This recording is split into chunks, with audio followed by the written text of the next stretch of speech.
Good morning students. देखिए बच्चों, हमने पिछले लेक्चर में हमारा बाइसेक्शन मेथड पढ़ा था, द्विविभाजन विधि। आज हमारा नेक्स्ट टॉपिक है हमारा मिथ्या स्थिति विधि। नेक्स्ट है आपका रेगु-फाल्सी मेथड। देखिएगा, इसमें बाइसेक्शन मेथड की तरह ही हमारा रेगुला-फाल्सी मेथड में भी आपको वही वर्किंग मेथड है। देखिए, इसकी वर्किंग मेथड क्या है, आपको सबसे पहले मैं आपको इसकी वर्किंग मेथड समझा देता हूं बच्चों, फिर हम सवाल पे चलते हैं जो हमने लिख रखा है। देखिए, वर्किंग मेथड में आपको सबसे पहली चीज़ आपको एफ ऑफ एक्स देगा बच्चों।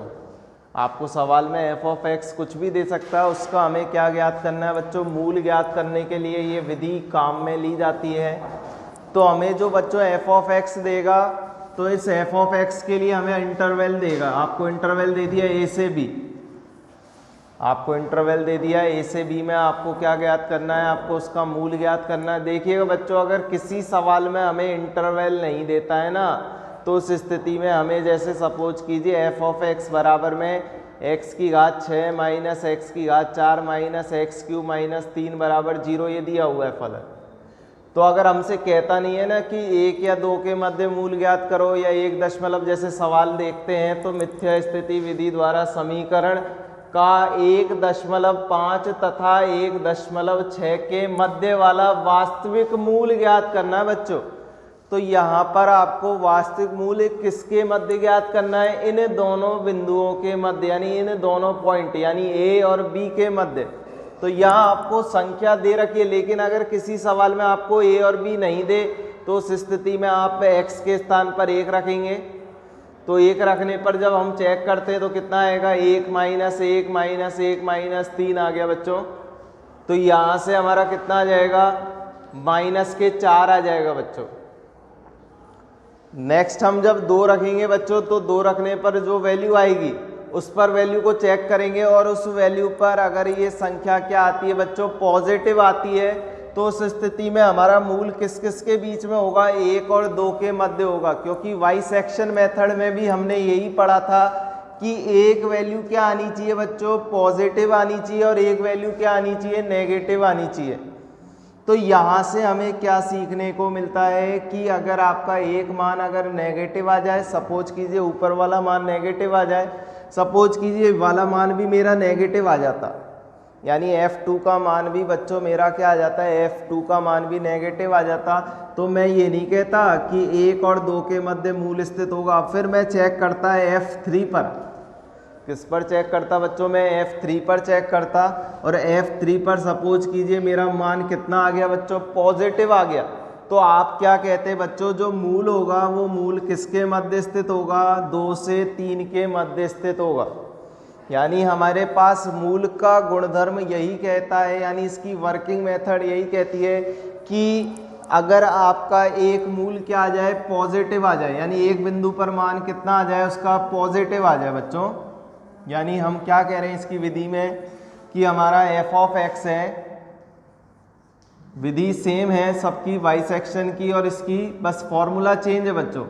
तो यहाँ से देखिएगा, हम जब एफ ऑफ एक्स देगा, गिवन होगा एफ ऑफ एक्स, आपको इंटरवल दे देगा ए और बी में। अगर नहीं देता है तो हमें चेक करना है 1 2 3 4 कितने भी बिंदुओं पर चेक करके हमें दिखाना है कि हमारा अगर पहला मान अगर हम सपोज कीजिए एफ ऑफ ए हमारा क्या आ जाए बच्चों, ग्रेटर देन 0 आ जाए, यानी पॉजिटिव बोल दें, बराबर में पॉजिटिव साइन आ जाए, और एफ ऑफ बी बच्चों क्या आ जाए, हमारा नेगेटिव आ जाए। तो इस स्थिति में F of A into F of B का जो गुणनफल होगा बच्चों, वो क्या होगा, लेस देन 0 होगा कि नहीं होगा। यही हमने क्या सीखा था, द्विविभाजन सूत्र में सीखा था। जब आप उधर सवाल करते थे तो सवाल करने के लिए हम क्या करते थे, इन दोनों का गुणनफल लेस देन 0 दिखाते थे।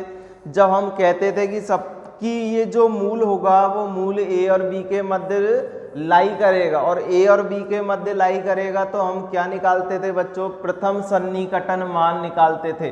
तो यहाँ पर हम जो मिथ्या स्थिति सूत्र लगाएंगे, वो मिथ्या स्थिति नेक्स्ट आपको फर्स्ट स्टेप में तो ये करना है, स्टेप नंबर फर्स्ट में पहले चेक करना है आपको एफ ऑफ ए पॉजिटिव आ रहा है या नेगेटिव। एफ बी क्या आ रहा है नेगेटिव, तो उन दोनों का गुणनफल क्या होगा लेस देन 0 होगा। ये वर्किंग मेथड फर्स्ट है। स्टेप नंबर सेकंड में आपको क्या करना है, मिथ्या स्थिति सूत्र लगाना है बच्चों। और देखिए बच्चों इस सूत्र को आपको ध्यान में रखना है। मिथ्या स्थिति सूत्र लगाने के लिए देखिए बच्चों हमारे पास क्या होता है, ए का मान मतलब ए लिखना है आपको, ए की जो भी वैल्यू दे रखी है, बी लिखना है आपको जो भी वैल्यू दे रखी है, उसके संगत हमें एफ ऑफ ए निकालना है बच्चों, और इसके संगत एफ ऑफ बी निकालना है बच्चों। ठीक है बच्चों, ए का मान आपको कुछ भी दे रखा होगा, बी का मान कुछ भी दे रखा होगा, उसके संगत F of A F of B निकालना है बच्चों। तो यहाँ से देखिएगा फॉर्मूला क्या बनता है हमारा, आपका फॉर्मूला बनेगा ये गुणा ये गुणा ये। तो यहाँ से हम बोल सकते हैं ए इंटू में एफ ऑफ बी माइनस के बी इंटू में एफ ऑफ ए बटे में क्या करते हैं बच्चों, एफ बी माइनस के एफ ऑफ ए करते हैं बच्चों। ये हमारा किसके बराबर आता है, फर्स्ट इटरेशन के, यानी आप इसको बोल सकते हैं बच्चों x1 बोल दीजिए। यहाँ पर हमने इसको क्या बोल दिया, x1 बोल दिया। तो यहाँ से देखिए मिथ्या स्थिति सूत्र लगाएंगे तो यहाँ पर हम इसको बोल सकते हैं xn+1 के लिए बोलेंगे बच्चों। क्या बोलेंगे, xn+1 के लिए। तो यहाँ से हमारा क्या आ जाएगा, a इंटू में एफ ऑफ बी माइनस के b इंटू में एफ ऑफ ए बटे में एफ बी माइनस के एफ ए। इसका हमें कई बार दूसरा रूप भी मिल जाता है बच्चों, एक दूसरा रूप ये भी लिखा होता है xn+1 बराबर में, देखिए हम xn की फॉर्म में चेंज कर दे तो xn माइनस का, बात वही है बच्चों, xn लिख दिया हमने, इसको xn मान लिया। तो यहाँ से हमारे पास फॉर्मूला क्या आता है, xn माइनस के xn-1 बटे में आपका यहाँ से आएगा f ऑफ xn माइनस के f ऑफ xn-1 इनटू में आपका आ गया यहाँ से f ऑफ xn। ठीक है बच्चों, यहाँ से हम वही चीज़ है, आप जब लघुत्तम लोगे ना तो लघुत्तम लेने पर देखिए xn f ऑफ xn आएगा बच्चों, यहाँ पर प्लस का होगा, और यहाँ पर माइनस के xn f ऑफ xn किसका है, नेगेटिव है, तो दोनों कैंसिल हो जाएंगे बच्चों। तो यहाँ पर केवल शेष क्या बचता है, माइनस के f ऑफ xn-1 xn बचता है, क्या नहीं बचता। तो वही चीज़ तो लिखिए xn इंटू में a इंटू में f ऑफ b। यदि मैं इसको क्या बोल दूं बच्चों, x1 बोल दूं, इसको क्या बोल दूं, x2 बोल दूं, तो उसके संगत मान क्या आएगा, f ऑफ x1 और f ऑफ x2। तो देखिए बच्चों हमें यहाँ पर क्या निकालना होगा, प्रथम सन्निकटन मान निकालना होगा उसके सूत्र से। ये इसका सूत्र है आपका रेगु-फाल्सी मेथड का। तो हमें ये फॉर्मूला याद रखना है, xn+1 बराबर में क्या होता है बच्चों, xn माइनस के xn-1 माइनस के xn-1। अगर आप चाहें तो ये भी याद रख सकते हैं, वही चीज़ है, ये गुणा ये गुणा ये बटे में ये माइनस का ये, सेम बात है, दोनों चीज़ एक ही लिखी हुई है। ठीक है बच्चों, अब देखिएगा यहाँ से जब हम सॉल्व करेंगे तो सॉल्व करते करते हमें जो भी सवाल में आपसे कहेगा, सवाल में कहेगा कि आपको मूल बिंदु के, यानी आपको जो मूल है वो क्या करने हैं, आपको जो वास्तविक मूल है वो दशमलव के 4 स्थानों तक ज्ञात कीजिए। तो हमें उस स्थिति में आपको दशमलव के 4 स्थानों तक उसको हल करना है। जैसे कि इस सवाल में कह रहा है कि वास्तविक मूल 4 दशमलव स्थानों तक ज्ञात कीजिए। जो 4 दशमलव स्थानों तक का मतलब क्या होता है बच्चों, जो दशमलव है उसके बाद कितने अंक आने चाहिए बच्चों, 4 अंक आने चाहिए। यानी हमें इसको सवाल को कहाँ पर ख़त्म करना है। देखिए बच्चों हमने जब बाइसेक्शन मेथड किया था, बाइसेक्शन मेथड में जब सवाल किया था तो सवाल में ऐसा कुछ कहा नहीं गया था कि आपको दशमलव 4 वो जो मूल है वो 4 दशमलव स्थानों तक ज्ञात करना है। तो इसलिए हमने उस स्थिति में आपके 6-7 इटरेशन लगाई थी, यानी उसमें सन्निकटन मान निकाले थे, 6-7 सन्निकटन मान। तो उस स्थिति में हमने 6-7 इसलिए निकाले क्योंकि उसमें सवाल में कहा नहीं गया था। तो वहाँ पर हम वाई सेक्शन में यही चीज़ करते हैं स्टेप नंबर फर्स्ट में, लेकिन स्टेप नंबर सेकंड में वहाँ पर हम क्या करके दिखाते हैं, उन दोनों का योग बट्टे में 2 कर देते हैं बच्चों। f of a plus b/2 निकालते हैं और फिर f of a plus b/2 जो भी देखते हैं तो उस चीज़ को देखते हैं। f of a plus b/2 का मान अगर पॉजिटिव है तो हम 2 केस बनाते हैं, और नेगेटिव है तो हम 2 केस बनाते हैं बच्चों। 0 होने पर उसका मूल वहीं है आपका। अगर f of a plus b/2 का मान अगर 0 आ जाता है तो वही उसका क्या होगा, अविष्ट वास्तविक मूल कहलाता है। लेकिन बच्चों अगर f of a plus b/2 का मान 0 नहीं आता है, उस स्थिति में हम क्या कहते हैं, अगर f of a plus b/2 का मान लेस देन 0 है, क्या बोलते हैं, F of A plus B by two का मान अगर लेस देन 0 है तो उस स्थिति में बच्चों मूल कहाँ से कहाँ तक लाई करेगा, ए से A plus B by two तक लाई करेगा। और अगर आपका F of A plus B by two का मान बच्चों क्या आ जाए, आपका ग्रेटर देन 0 आ जाए, आपके दो केस बन गए, लेस देन 0 और ग्रेटर देन 0, तो उस स्थिति में मूल कहाँ से कहाँ तक लाई करेगा, ए प्लस बी बाई टू से ए बी तक।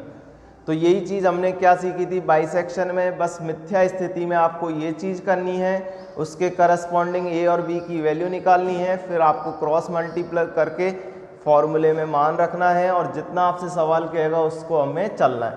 तो देखिए बच्चों आपसे क्या कह रहा है सवाल में, हम चलते हैं सवाल से और समझते हैं। तो मिथ्या स्थिति विधि द्वारा समीकरण का 1.5 तथा 1.6 के मध्य वाला वास्तविक मूल 4 दशमलव स्थानों तक ज्ञात की थी। तो आपके समझ में आ रहा होगा बच्चों, ए का मान कितना दे रखा है 1.5, बी का मान कितना दे रखा है बच्चों 1.6। तो देखिए बच्चों मैंने इस फलन को एफ ऑफ एक्स मान लिया। क्या माना, एफ ऑफ एक्स बराबर में एक्स की घात 6 माइनस के एक्स की घात 4 माइनस एक्स क्यूब माइनस के 3 को आपने एफ ऑफ एक्स माना बच्चों। यहाँ से मैंने किसकी वैल्यू निकाल ली, 1.5 की वैल्यू निकाल ली बच्चों। हमने क्या किया, इस x के स्थान पर जहाँ जहाँ x है वहाँ वहाँ क्या रख दिया, 1.5 रख दिया। आपको सॉल्व करना है बच्चों, तो सॉल्व करने पर बच्चों ये वैल्यू क्या आ रही है, नेगेटिव आ रही है। अब हम 1.6 पर चेक करते हैं, तो बच्चों इसमें 1.6 रखते हैं, तो बच्चों ये वैल्यू क्या आ रही है, पॉजिटिव आ रही है। यही मेथड कहता है कि नहीं कहता, पहली वैल्यू पॉजिटिव दूसरी वैल्यू नेगेटिव आनी चाहिए, तो ही आपका मूल क्या करेगा, मूल हमेशा पॉजिटिव से नेगेटिव के बीच में क्या करता है, लाई करता है। पॉजिटिव आ जाते दोनों मान तो क्या करता, मूल लाई नहीं करता, यानी मूल उसमें शामिल नहीं होता। अब देखिए बच्चों मैंने नेक्स्ट स्टेप में क्या बोला था आपसे, आपको क्या लगाना है, मिथ्या परिवर्तन सूत्र लगाना है, यानी रेगु-फाल्सी मेथड का फॉर्मूला लगाना है। और यहाँ से हमारा फॉर्मूला क्या हो जाएगा बच्चों, xn + 1 बराबर में xn माइनस के xn minus 1 into F of xn बटे में एफ ऑफ xn माइनस के एफ ऑफ xn माइनस 1। अगर किसी को याद नहीं रहता है तो हमें क्या करना है, याद करने का कोई तरीका नहीं है इसमें। आपने 1.5 a मान लिया, b बराबर में 1.6 हो गया, तो ये गुणा ये गुणा ये। ठीक है बच्चों, अभी मैं आपको बता चुका हूँ दोनों ही मेथड, तो आपको जैसा अच्छा लगे, दोनों से आंसर सेम आएगा बच्चों, वो एक ही चीज़ है, दोनों फॉर्मूले लिखने के तरीके अलग अलग कर दिए उसको। तो यहाँ से देखिएगा हम जब फॉर्मूला लगाने के बाद क्या कर रहे हैं, आगे देखिएगा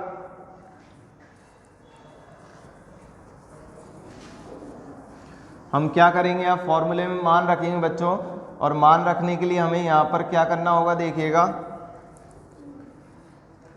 बच्चों xn + 1 बराबर में xn माइनस के xn minus 1 F of xn minus 1।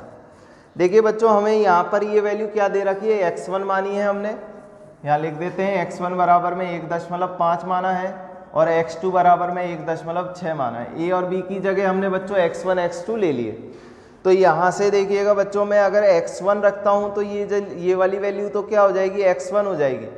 लेकिन बच्चों मैं अगर 1 - 1 कर दूंगा तो 0 हो जाएगा। यहाँ पर x0 तो हमारे पास कोई वैल्यू ही नहीं है, तो यहाँ पर हमें बच्चों n के स्थान पर क्या रखना होगा बच्चों, 2 रखेंगे। क्या रखेंगे बच्चों, हम n के स्थान पर 2 रखेंगे। तो यहाँ से हमारा प्रथम सन्निकटन मान यानी n के स्थान पर हमें क्या रखना होगा, 2 + 1 x2 माइनस के x2 माइनस के x2 माइनस 1 होगा कि नहीं होगा, x1 हो जाएगा कि नहीं होगा बच्चों। और यहाँ से एफ ऑफ x2 बटे में एफ ऑफ x2 माइनस के एफ ऑफ x1, वही चीज़ हमें करनी है बच्चों, मैं आपको पहले ही बता चुका हूँ। तो हम देखिएगा हम प्रथम सन्निकटन मान लगा रहे हैं। अब आगे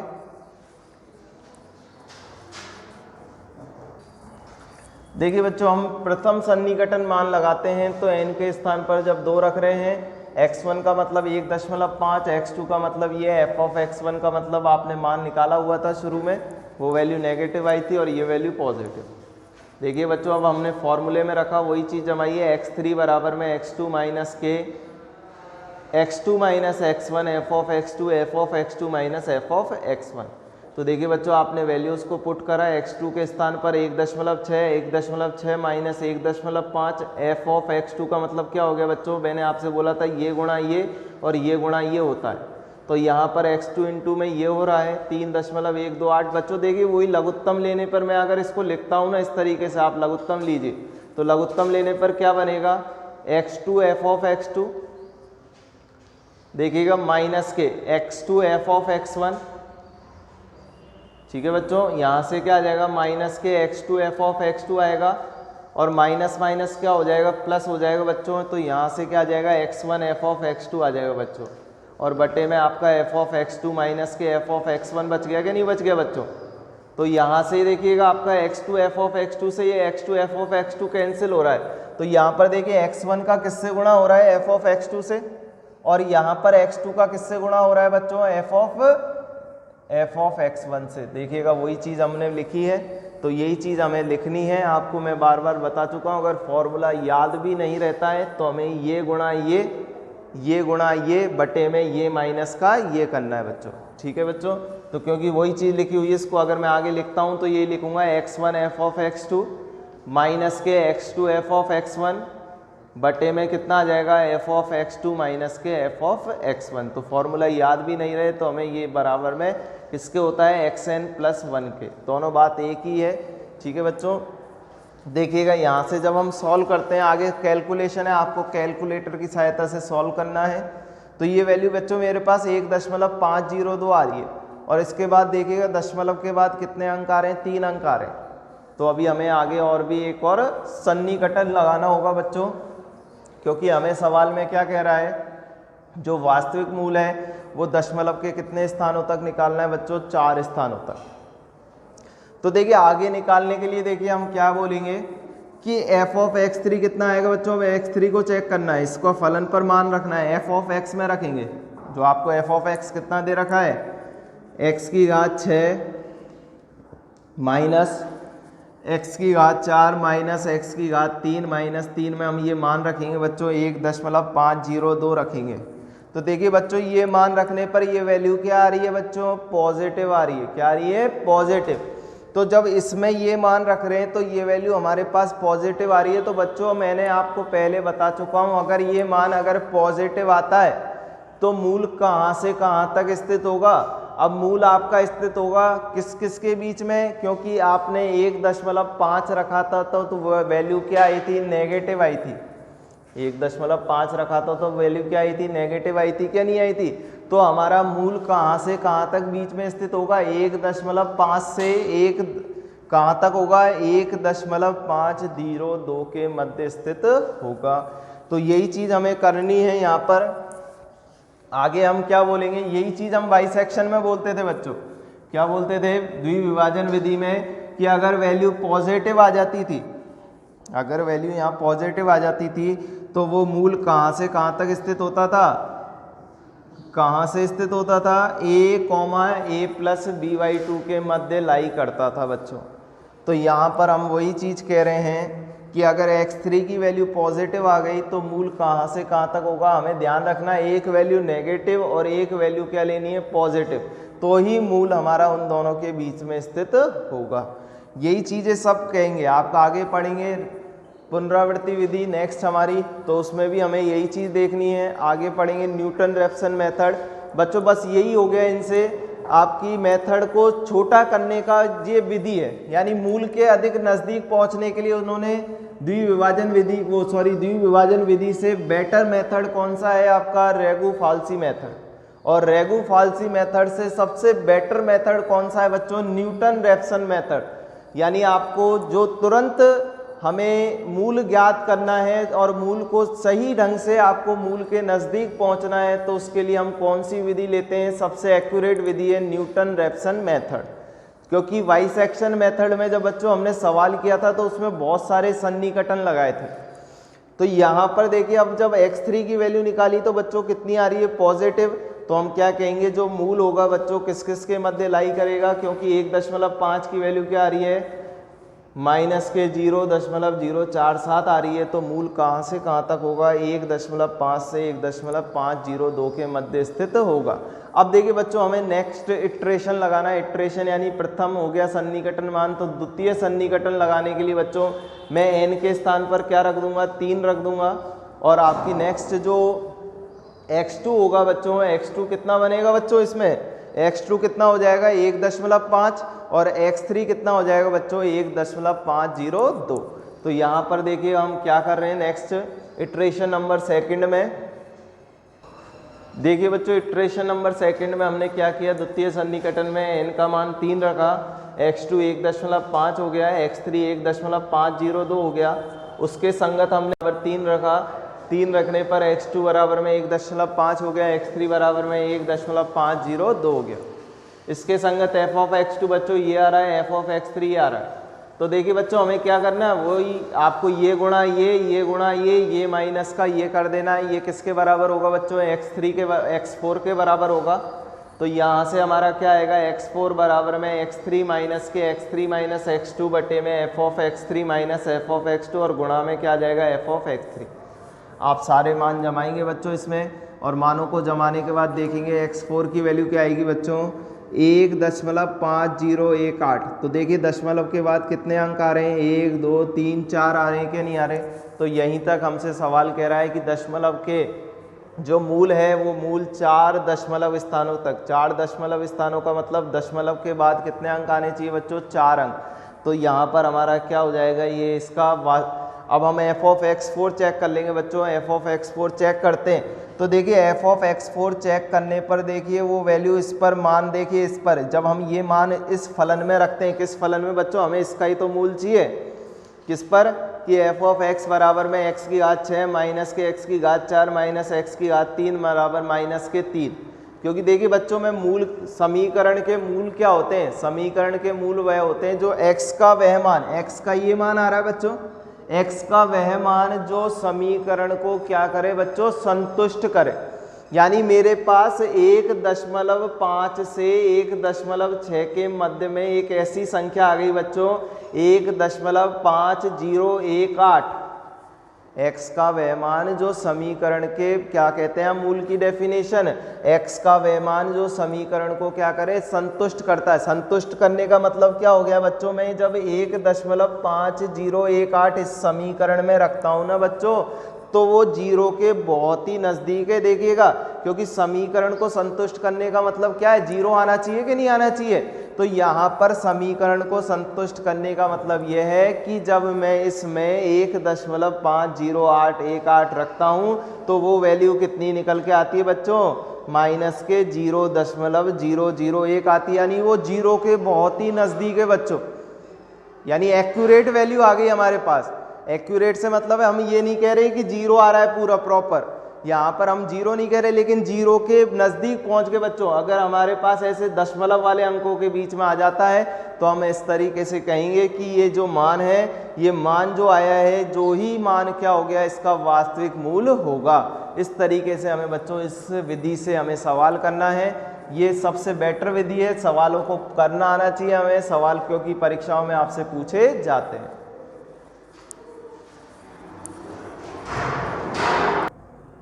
देखिए बच्चों, नेक्स्ट आपका मेथड है पुनरावृत्ति विधि। कौन सी विधि है बच्चों, पुनरावृत्ति विधि। ठीक है बच्चों, अब हम इस नेक्स्ट विधि को पढ़ रहे हैं, आपकी पुनरावृत्ति विधि को। देखिएगा इसमें किस तरीके से हमें करना होता है, इसको हम सवाल के तरीके समझते हैं, इसका मेथड क्या है वो समझ लेते हैं आपको। जो कि देखिए पुनरावृत्ति विधि में वही चीज़ है, आपको पुनरावृत्ति विधि मेथड में आपको वही चीज़ करनी बच्चों। आपको फलन देगा, फलन f ऑफ x बराबर 0 का कोई फलन है। सबसे पहली चीज़ आपको इसमें चेक करनी होगी जो मूल है वो कहाँ कहाँ लाई करता है। तो इसके लिए हमने a बराबर में f ऑफ a पर b पर मान चेक करेंगे, f ऑफ a और f ऑफ b पर, दो वैल्यूज़ पर मान चेक करेंगे a और b पर।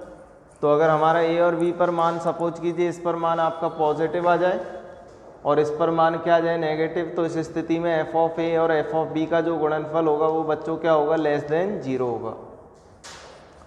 देखिएगा बच्चों, पुनरावृत्ति विधि लगाने के लिए अगर एफ ऑफ एक्स बराबर 0 है तो उस स्थिति में हमें किस रूप में लिखना होता है, इसको x बराबर में फाई ऑफ x के रूप में लिखना होता है। यानी स्टेप नंबर फर्स्ट तो ये हो गई बच्चों, स्टेप नंबर फर्स्ट में तो ये काम करना है, लेकिन स्टेप नंबर सेकंड में जो आपको काम करना है वो काम क्या करना है कि हम वहाँ पर तो जो हमने पहली वाली विधि पढ़ी थी रेगुलर फाल्सी मेथड यानी मिथ्या स्थिति विधि, उस विधि में हमने फॉर्मूला लगाया था xn+1 बराबर में क्या लगाया था, xn माइनस के x बराबर फाई ऑफ x का फलन बना लिया। तो हमें बार बार बच्चों चेक नहीं करना पड़ेगा कि x का मान जो आया उसके करस्पॉन्डिंग हमें f ऑफ x की वैल्यू चेक नहीं करनी पड़ेगी, और f ऑफ x की वैल्यू चेक नहीं करनी पड़ेगी तो हमें दिखाना नहीं पड़ेगा कि बार बार मूल कहाँ से कहाँ तक लाई कर रहा है।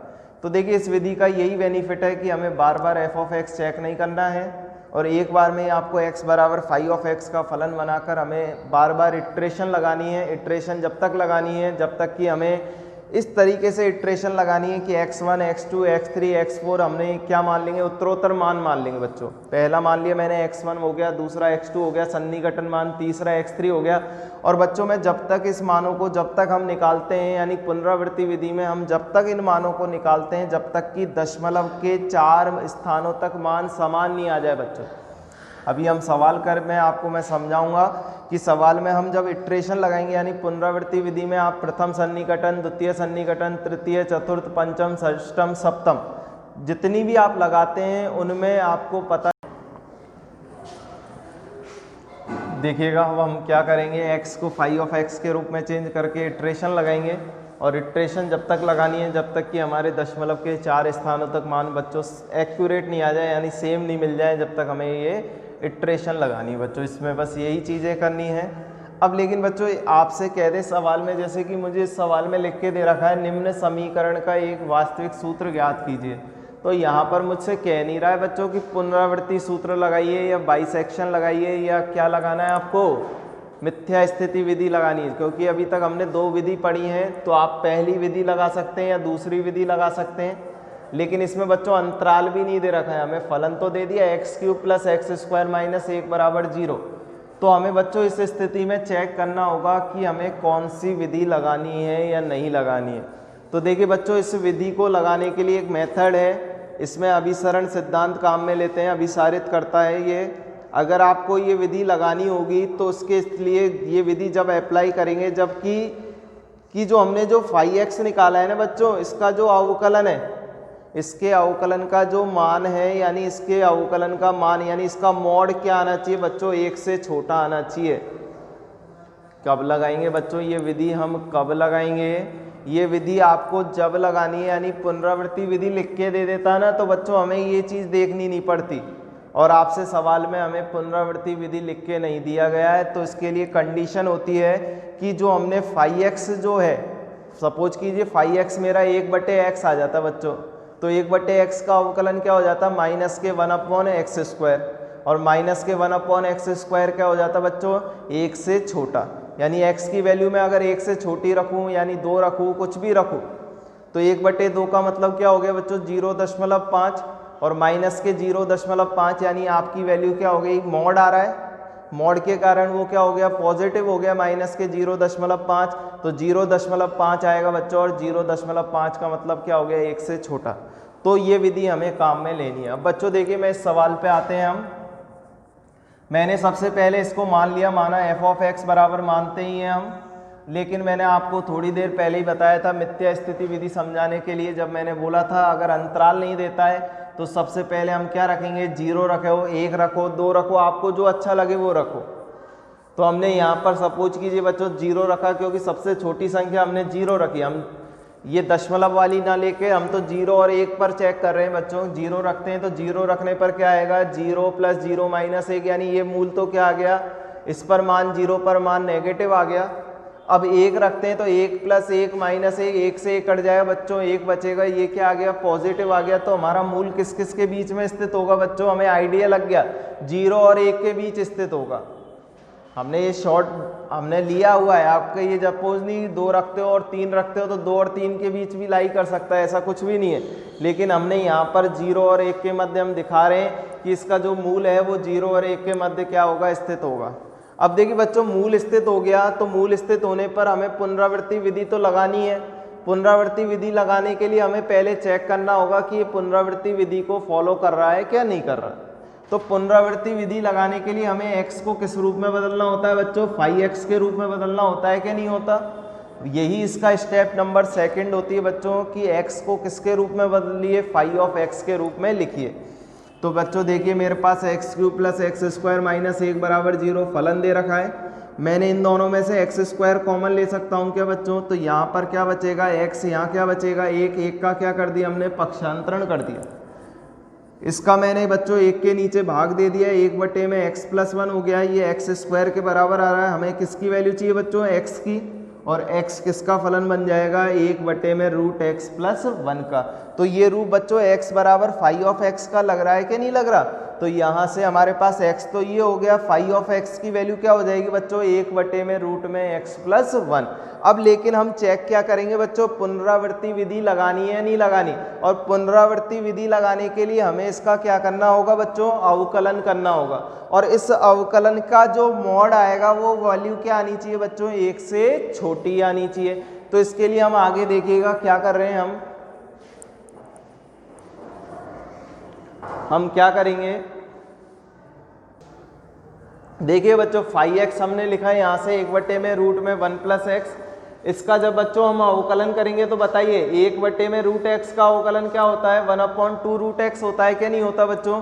तो यहाँ से हमने √x का अवकलन कर दिया, 1/√x का क्या हो गया, 1/2 √x। और √x का मतलब यानी आपको क्या कर देना है, यहाँ पर जो हमारे पास जो x है इसमें वाली x की घात कितनी हो जाएगी, 1 + x की घात 3/2 हो जाएगी। इस तरीके से, नहीं तो आपको जैसा अच्छा लगे इस तरीके से भी कर सकते हैं। इस घात को ऊपर लेके जाएंगे तो x की घात -आधी बनेगी, 1 + x की घात -आधी क्या बनेगा, 1 + x की घात -आधा बनेगा। और अवकलन के सूत्र से -आधा 1 + x की घात -आधा -1 करेंगे तो माइनस के 3/2 हो जाएगी बच्चों। और ये नीचे आके हर में आके क्या हो जाएगी, पॉजिटिव हो जाएगी। ये हमारा अवकलन हो गया बच्चों। अब देखिए मुझे तो इसका मॉड चाहिए बच्चों। मॉड लेने के लिए वैल्यू को हमने पॉजिटिव बन गई क्या नहीं बन गई, नेगेटिव आई थी। नेगेटिव आप रखना चाहें तो रख सकते हैं, यहाँ पर आप लगा सकते हैं माइनस के 1 में 2 1 + x की घात 3/2। इसका हमें क्या लेना बच्चों, मापांक लेना है।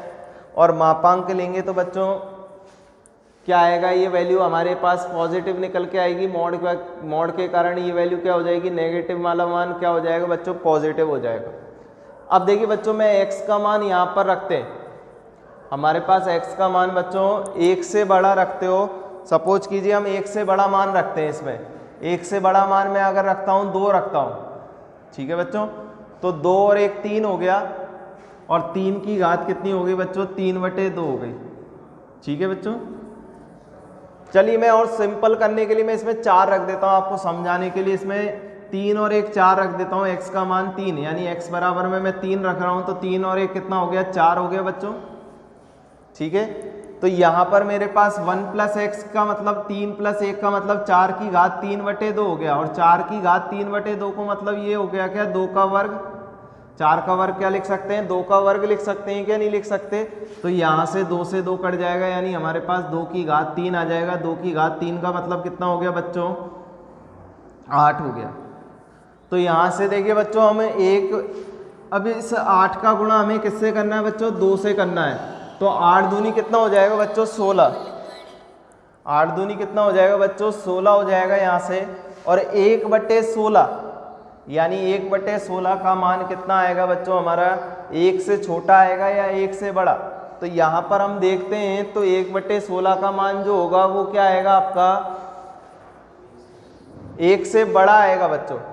तो उस स्थिति में हमारे पास 1 से बड़ा आएगा। तो उस स्थिति में लेकिन हमें मान क्या चाहिए, <0 चाहिए, वो सॉरी <1 चाहिए। और <1 कब आएगा, जबकि x का मान क्या हो, 1 से छोटा हो बच्चों।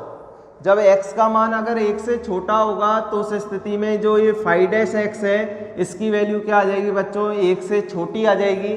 और 1 से छोटी आते ही हम क्या बोल देंगे कि अतः पुनरावृत्ति विधि का प्रयोग किया जा सकता है।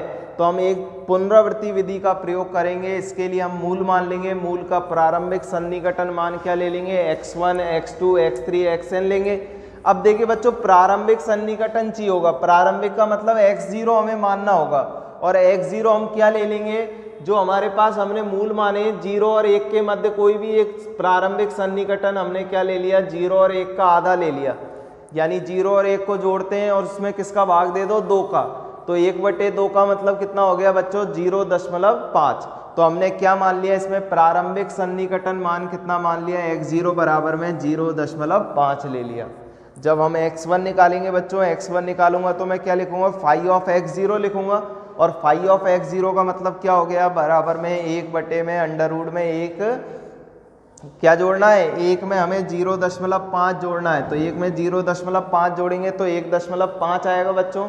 तो यहाँ से इसका रूट लेके हमें सॉल्व करना है। तो ये वैल्यू कितनी आएगी, 0.81649। अब देखिए आगे बढ़ते हैं। तो हम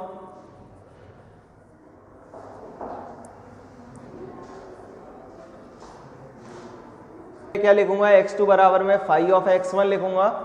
फाई ऑफ x1 का मतलब x1 का जोड़ना है, 1 में कितना जोड़ना है, 0.81649 जोड़ना है। तो ये कितना आएगा, 1.81649। इस तरीके से बच्चों x3, x4, x5, x6, x7 और x8 निकाले हमने। तो आपको निकालना है, इनको सॉल्व करना है। अब देखिए बच्चों, हम दशमलव के बाद वाले अंकों को देखते हैं। तो 0.7149 आता है, 0.576 आ रहा है, 0.542 हो गया। तो दशमलव के 2 अंक तो समान आ रहे हैं बच्चों यहाँ पर, लेकिन तीसरा और चौथा अंक अलग आ रहे हैं। नेक्स्ट चलते हैं। तो दशमलव के 2 अंक से यहाँ पर समान आए, तीसरा और चौथा डिफरेंट आ रहे हैं बच्चों। नेक्स्ट इटरेशन में चलते हैं। तो दशमलव के बाद के 2 अंक सेम आ रहे हैं, लेकिन दोनों अंक क्या हो गए बच्चों, डिफरेंट हो गए। नेक्स्ट चलते हैं। तो x7 में देखते हैं। तो 0.7548 आ रहा है बच्चों, जो कि सेम आ रहा है। ठीक है बच्चों, तो यहाँ पर आपके दशमलव के बाद के 4 अंक आपके सेम आ रहे हैं। नेक्स्ट हमने चेक किया तो यहाँ पर एक और इटरेशन लगा दिया, क्या ले लिया, 0.5775487। तो यहाँ पर देखिए बच्चों, आप यहाँ पर भी x6 x7 तक खत्म कर सकते थे इस सवाल को, कि जो हमारा क्या होगा, आपका जो यथार्थ मूल होगा, यानी इस समीकरण का वास्तविक मूल का जो मान होगा वो दशमलव के 4 स्थानों तक, यानी 4 दशमलव स्थानों तक मान कितना आ रहा है बच्चों, क्योंकि 3 बार चेक कर लिया हमने, x5, x6 में, x7 में और x8 में। तो तीनों में क्या आ रहा है, दशमलव के बाद के 4 स्थानों पर, क्योंकि हमने देखा कहीं x7 के बाद मान चेंज नहीं हो जाए। तो x7 के बाद मान चेंज नहीं हो जाए, तो इसलिए हमने x8 निकाला, और x8 पर मान कितना आ रहा है, 0.7548 आ रहा है बच्चों। तो दशमलव के बाद के 4 अंकों पर मान देखिएगा, तीनों में क्या आ रहे हैं बच्चों, सेम आ रहे हैं। तो इसलिए इसका जो वास्तविक मूल होगा, वो वास्तविक मूल कितना होगा बच्चों, 0.7548 होगा। इस तरीके से हमें इन सवालों को करना है बच्चों।